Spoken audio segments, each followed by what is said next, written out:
Hello, my name is Dr. Jean Connors. I'm a hematologist in the hematology division at Brigham and Women's Hospital and Dana-Farber Cancer Institute, and I'm an associate professor of medicine at Harvard Medical School. Today, in this part of our cancer-associated thrombosis initiative, I'm going to discuss approach to the patient with cancer-associated VTE. Question 1. A 52-year-old man with metastatic ALK-rearranged adenocarcinoma of the lung treated with crizotinib presents in clinic with a 2-day history of worsening dyspnea on exertion with pleuritic chest pain and left lower extremity swelling. He is diagnosed with a right lower lobar segmental pulmonary embolus without right heart strain on imaging and a left lower extremity deep vein thrombosis.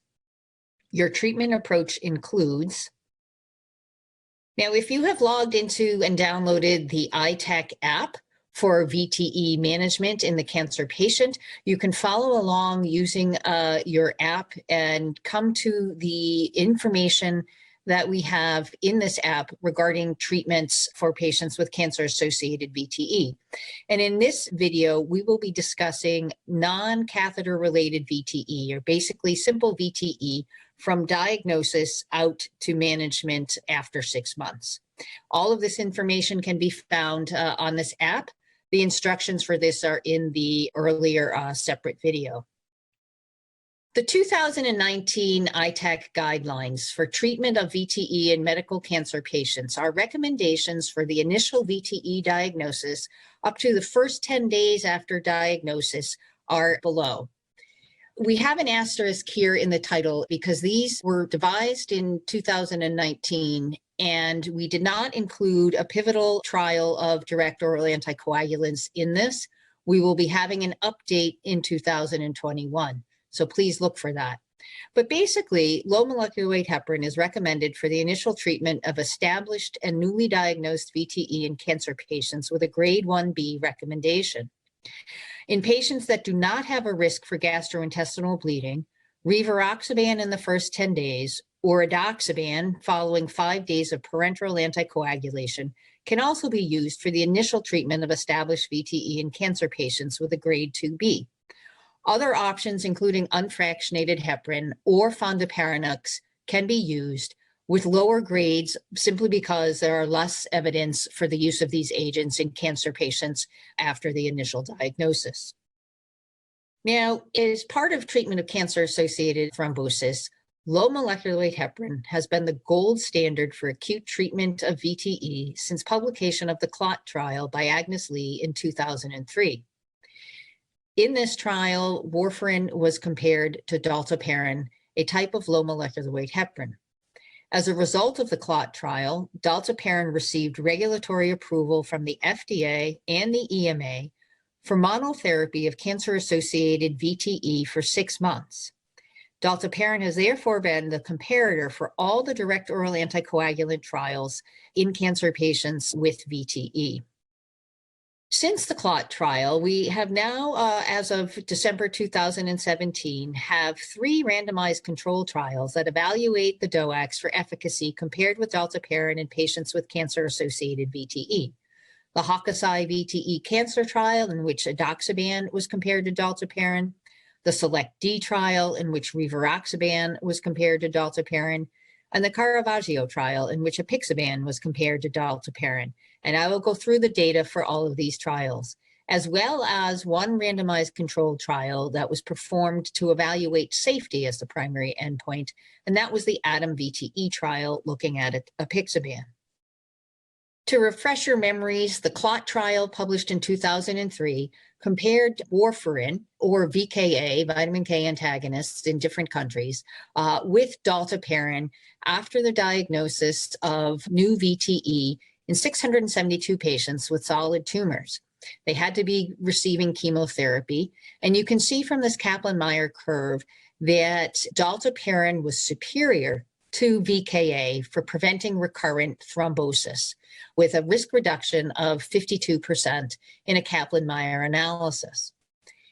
Rates of bleeding were actually similar between the 2 arms, and from this point forward, low molecular weight heparin became the gold standard for use in cancer-associated VTE. I do want to point out that the Dalteparin dose used in the CLOT trial was 200 units per kilogram for the first 30 days, and then dropped to 150 units per kilogram for the next 5 months. This dosing scheme, with a 25% risk reduction after the first month, is the same dosing scheme that has been used in all of the DOAC Cancer Associated VTE trials. Now, the SELECT-D study design compared Rivaroxaban at the standard VTE treatment dose to Dalteparin at the dose I just discussed for patients with cancer that had objectively confirmed symptomatic DVT or PE. And the intent after randomization was to treat for 6 months. 406 patients were randomized, equally divided between the arms. We can see that a fair proportion had metastatic disease and were getting active cancer treatment. What should be noted about the SELECT-D trial is that partway through the trial, about halfway through, the Data Safety Monitoring Board excluded patients with esophageal and gastric cancers due to an imbalance in bleeding. It was not a safety signal to shut down the trial, but these patients with upper GI tract cancers were excluded. We can see that from the first graph here, when we're looking at VTE recurrence rates, with Dalteparin in the green line and Rivaroxaban in the dotted blue line, that Rivaroxaban treated patients had fewer recurrent VTE than those treated with Dalteparin. However, when we look at major bleeding, we see the opposite, and that we see that those patients treated with Rivaroxaban had a higher rate of major bleeding compared to those treated with Dalteparin for the 6 months, and the rate of clinically relevant non-major bleeding was even higher. The HOKUSAI-VTE cancer study design is on the slide, and you can see that it has a similar randomization scheme in that patients with cancer and objectively confirmed proximal DVT or PE are randomized to Edoxaban with a 5-day lead-in of low molecular weight heparin and then 60 milligrams once a day for 12 months, or Dalteparin at the dose that was used in the CLOT trial, also out to 12 months. The primary outcome in the Hokusai VTE cancer trial was a little bit different in that the primary outcome was not the individual VTE rate or major bleeding as safety, but it was actually a composite of both recurrent VTE or major bleeding at 12 months with a planned 6-month interval analysis. 1,046 patients were randomized to Edoxaban or Dalteparin. 98% were defined as having active cancer, and just over half had metastatic disease. It should be noted that patients treated with Edoxaban had 10% greater duration of adherence to study drug, 211 days versus 184 days with Dalteparin. In the composite endpoint of recurrent VTE or major bleeding, Edoxaban was non-inferior to Dalteparin. So at 1 year, the hazard ratio of 0.97 was basically 1. There were approximately 13% events in each arm at the first year. However, when you break these down into the secondary endpoints of recurrent VTE, there were fewer recurrent VTE with Edoxaban, but increased major bleeding, as was seen in the SELECT-D trial, with almost double the rate of major bleeding. And it was noted that these increased in bleeds were primarily in patients with GI malignancies, and I'll discuss that data next. When we look at the Kaplan-Meier cumulative event rates for these composite primary outcome of recurrent VTE or major bleeding, we can see that all along the entire 12-month trial study period, there was no difference in the composite outcome. When we look at the risk of recurrent VTE, we can see that there's a trend towards Edoxaban-treated patients having fewer recurrent VTE. However, this was not statistically significant. It was a secondary endpoint. And when we look at the major bleeding, when you look at the Kaplan-Meier curve for all patients, major bleeding was higher in those treated with Edoxaban versus Dalteparin. However, when you break out the Hokusai Cancer VTE patients into groups and group them as non-GI tract malignancies or GI tract malignancies, you can clearly see that the difference in major bleeding is driven by those patients who have GI tract malignancies. So patients treated with Dalteparin and Edoxaban had no difference in the rates of major bleeding if they did not have GI tract cancers. Whereas if they did have GI tract malignancies, there was a much higher rate of bleeding in the Dalteparin arm, as can be seen in this curve, compared to the Edoxaban arm. What we saw was that GI bleeds occurred in patients with GI cancers.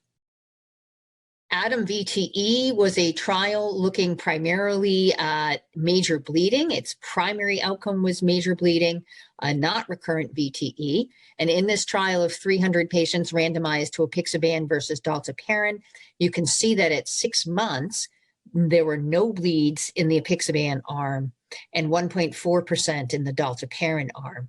It was underpowered to really detect a difference in these two treatments, but it was encouraging because there was no safety signal seen with Apixaban in these patients. Now, when we look at the crude numbers of recurrent events for these trials in patients treated with DOAC compared to low molecular weight heparin, we can see for the data that was available through February 2020, remember the ITAC guidelines were published in 2019, we can see for recurrent VTE, there were numerically higher recurrences with low molecular weight heparin compared to the DOACs studied at that time, Edoxaban for Hokusai and Rivaroxaban for SELECT-D. And remember, ATOM also, although numerically higher numbers of recurrence in the low molecular weight heparin arm, the primary outcome was safety, and it was underpowered for this outcome. But we can say that DOAC are non-inferior to Dalteparin for the prevention of recurrent VTE. For safety signal, we see, again, the opposite as we've seen in the primary data. So for these numeric values and Hokusai, it should be noted that these numbers are from their planned 6-month interval analysis.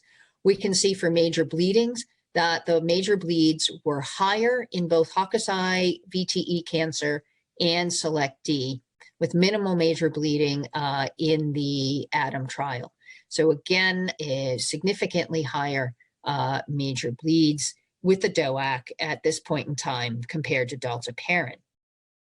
Now, the CARAVAGGIO study, the results were not available until March 2020, studied patients with similar cancer and having a new DVT or PE and randomized to either Apixaban or Dalteparin for 6 months duration, again, with the standard VTE treatment dose that you would use in a non-cancer patient and Dalteparin following the CLOT dosing scheme. And when we look at the results of this trial, the primary efficacy outcome was recurrent VTE. And we can see that, like the other DOAC trials, Apixaban had a numerically decreased number of recurrent VTE events, although not statistically significantly superior. Apixaban was non-inferior to Dalteparin for preventing recurrent VTE. When we look at the primary safety outcome, however, we do see a difference. And in this trial with Apixaban versus Dalteparin for treating cancer-associated VTE, there was no difference in the rates of major bleeding between Apixaban and Dalteparin at 6 months. The asterisk is here because the analysis looking at patients with GI cancers was a post-hoc analysis, as the data from HOKUSAI-VTE and SELECT-D were not available when the CARAVAGGIO trial was planned and underway. So there was no difference in major bleeds between the two arms, including in patients with GI tract cancers.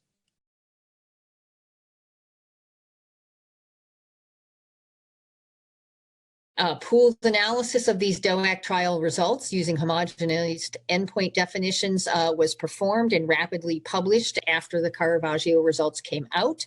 And you can see, basically just focusing on the bottom line, when we look at recurrent VTE, DOACs are favored with a relative risk of 0.68. And when we look at major bleeding, there's an increase with DOAC, so that low molecular weight heparins are favored here. But again, we are very close to that magic line of 1. and clinically relevant non-major bleeding is still higher with DOACs in the cancer patient population. Pooled analysis, basically the difference between this slide and the previous slide is that this slide includes the ATOM trial data, as they had different outcomes and endpoints, so they could not be homogenized and included in that prior slide. But again, no real difference between the recurrent VTE and major bleeding with the pooled analyses. So for acute management of a cancer-associated VTE, what really drives the decision-making is the severity of thrombosis. Anybody with a PE can actually be treated as an outpatient if they are hemodynamically stable and there is no consideration for thrombolysis. DOACs are as effective as low molecular weight heparin in the first 10 days, as we've seen with the CARAVAGGIO trial. When we look at HOKUSAI-VTE cancer, we need to remember that for the first 5 days, these patients are treated with low molecular weight heparin per the package label. If you are going to send somebody home, particularly somebody with a PE, but even a lower extremity DVT, you must make sure that the patient can obtain the drug if you're going to treat them as an outpatient. That means that they can go to their pharmacy and they can pick up the drug that day. Because I have seen patients go to their local pharmacy, they do not have the dose for that patient, they need to order it, and it takes 3 days or more for the patient to get the drug, and then they suffer extension or propagation of the clot. Insurance coverage in the United States for the DOACs are highly variable. I know that in some European countries, the use of DOACs for cancer-associated VTE is not approved, and it varies from country to country. So definitely check your local practice regulations. We transition between subcutaneous low molecular weight heparin or unfractionated heparin IV and DOACs very easily. For patients who are on subcutaneous low molecular weight heparin, we simply have the patient initiate the DOAC at the next interval for the sub-Q injection and then follow with the dosing scheme for the DOAC. Patients that have renal insufficiency may be better using low molecular weight heparin or unfractionated heparin, as we can actually titrate the dose based on the individual lab values of the patient, particularly anti-10A levels for low molecular weight heparin and even unfractionated heparin. If you're thinking about using a DOAC for your cancer patient, you need to think about GI tract issues such as absorption and bleeding. As we discussed, patients with GI tract malignancies appear to have an increased risk of bleeding with Rivaroxaban or Edoxaban. That did not seem to be the case with Apixaban. However, patients with intraluminal tumors, those that have had recent GI tract surgery, may be at increased risk for bleeding. Drug-drug interactions also need to be considered if you're going to use a DOAC. So strong inhibitors or inducers of P-glycoprotein transporter or CYP3A4 need to be avoided. And there are a number of websites that will give you a list of these medications. These include things like rifampin, voriconazole, antifungal agents, and some anti-seizure medications. So now we're going to move on to what do you do with your patient? And you've now treated them for the first 10 days. And we want to treat them up to 6 months and then beyond.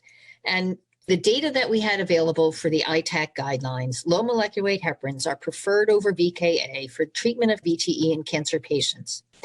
DOACs, as we've discussed, are recommended in cancer patients in the absence of strong drug-drug interactions or in the absence of GI absorption impairment. We advise caution in using them in patients that have gastrointestinal tract malignancies, especially upper GI tract malignancies, as the currently available data demonstrate increased risk of GI tract bleeding with Edoxaban and Rivaroxaban. The data for the use of Apixaban were not available at this time, so please look for the updated 2021 ITAC guidelines. We all agree, no matter what agent you use, that low molecular weight heparin or DOACs should be used for a minimum of 6 months to treat an established VTE in a patient with cancer. And as we discussed, Apixaban, Edoxaban, and Rivaroxaban are non-inferior to Dalteparin to prevent recurrent VTE in patients with cancer. As I've noted, Edoxaban does require a 5-day lead-in with a low molecular weight heparin. The ITAC guidelines were finalized before the data on apixaban were available. We can say that we do see increased major bleeding with Edoxaban and Rivaroxaban, especially GI tract bleeding. And the question we have is it just with those patients that have an intact luminal primary, or is it other patients? And is there something about the GI tract malignancy and perhaps the chemotherapy they are getting that predisposed to major bleeding? We did not see an increase in major bleeding in patients with GI tract cancers in the apixaban trial, the CARAVAGGIO trial. And so apixaban may have a wider spectrum of use in cancer patients. Careful consideration and selection of patients is required when using Edoxaban or Rivaroxaban. We do know that the use of direct oral anticoagulants leads to better quality of life and adherence in patients treated with these drugs compared to parenteral agents. Patients in the ATOM trial reported better QOL with apixaban. Within the first month, apixaban was associated with less bruising, less stress, worry, frustration, and irritation, and overall less burden at the first month. With regards to refusal to continue, 22 out of 150 patients on Dalteparin stopped, compared to 6 on apixaban. In the HOKUSAI-VTE cancer trial, there was greater persistence with Edoxaban compared with Dalteparin, with 10% greater duration of adherence to study drug, 211 days versus 184 days for Dalteparin. Increased adherence has also been seen in health claims database analyses. Question 2.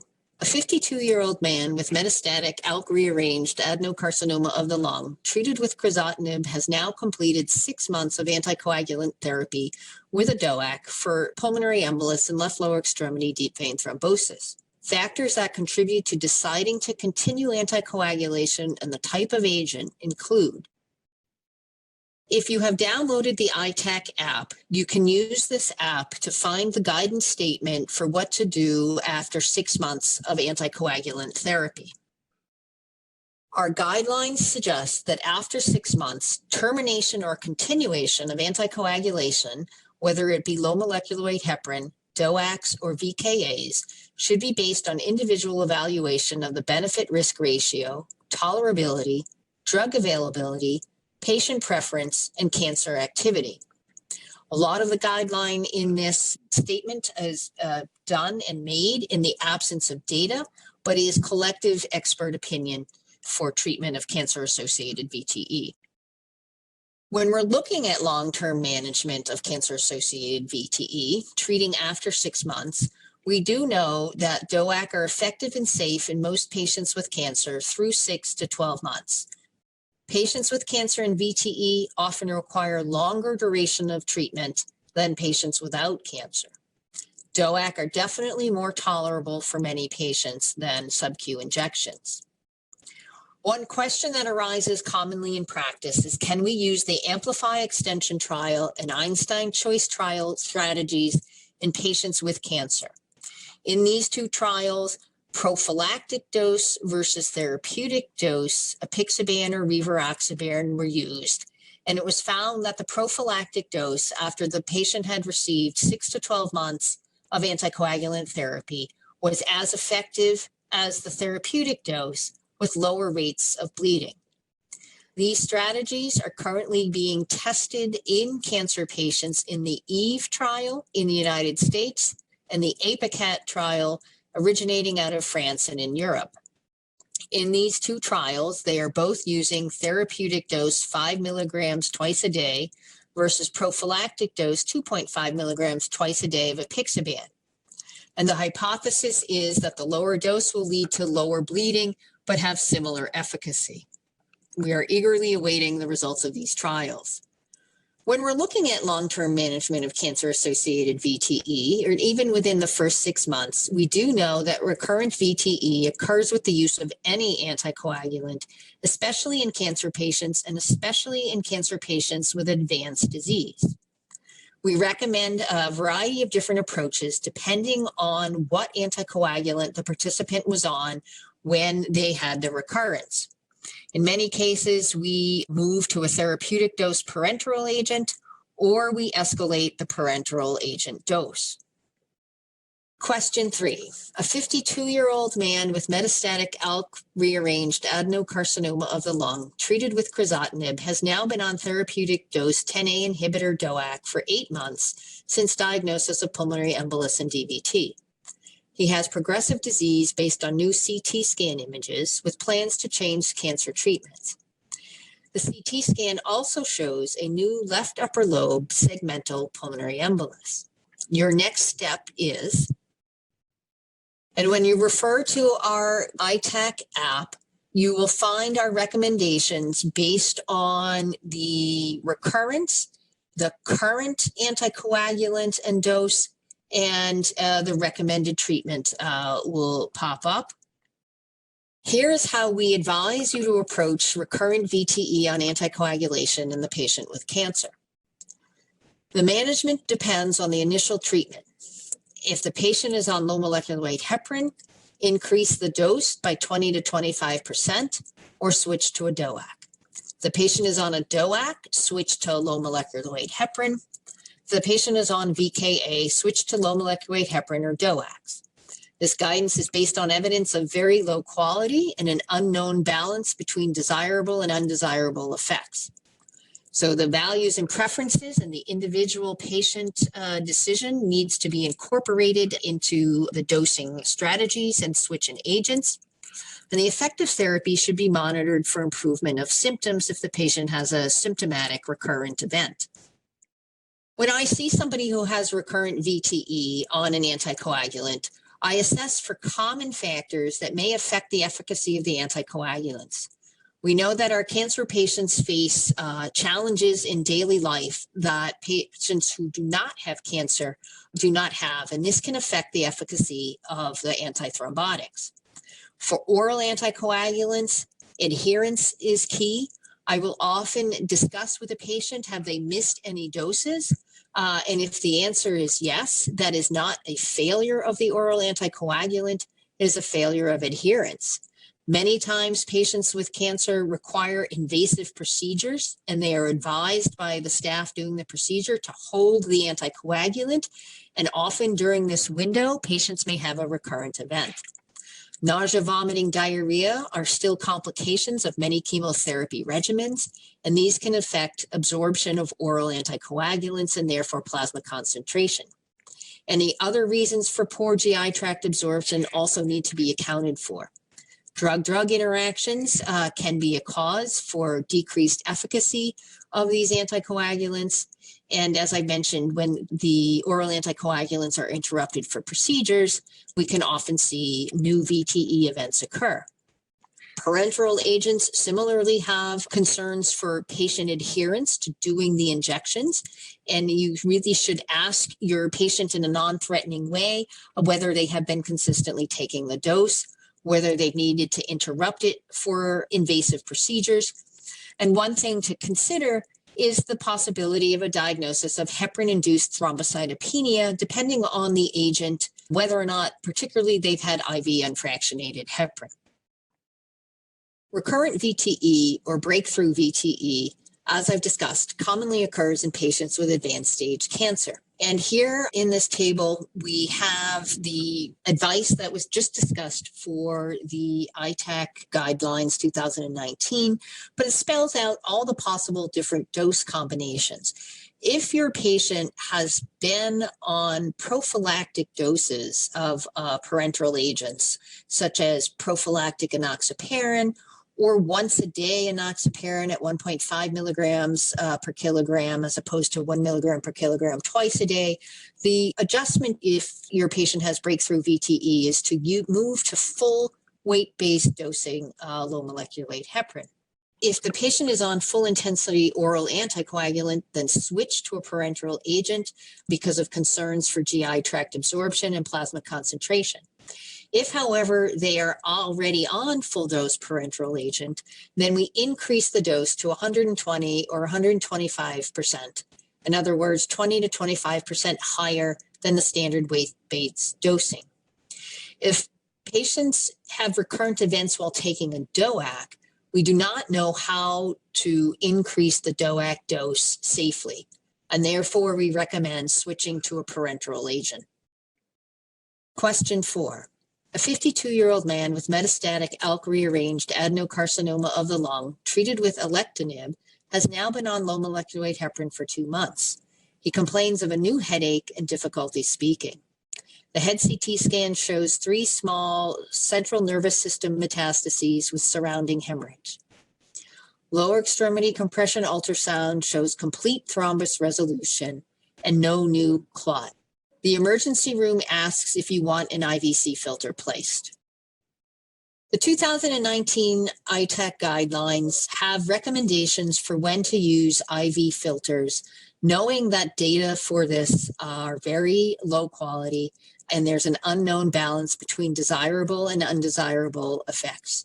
We suggest that initial treatment of VTE, IVC filters can be considered in the case of contraindication for anticoagulation treatment, or in the case of PE recurrence when the patient is on optimal anticoagulation. Periodic reassessment of contraindications for anticoagulation is recommended. So when I look at using an IVC filter, when there is acute clot and an absolute contraindication to any anticoagulation, and this means such as in our patient now with concern for intracranial hemorrhage or active bleeding in other sites, patient has to have a new major life-threatening bleed. In addition, it does not benefit the patient to place an IVC filter if there is no lower extremity clot that has the potential for embolization. And that is why this patient received an ultrasound to assess for presence of lower extremity thrombosis. The other time in which an IVC filter may be used is when someone presents with a new proximal lower extremity clot and they have a need for surgery that cannot be delayed. In this patient, he has no new lower extremity DVT and no new PE, and we would not place an IVC filter. We would do one of the following while initiating radiation treatment to the CNS metastases. Temporarily stop all anticoagulation and have radiation treatments commence. Admit for IV unfractionated heparin, carefully titrated with close observation, or use prophylactic dose anticoagulation until radiation is complete. There are no data to support any of these approaches.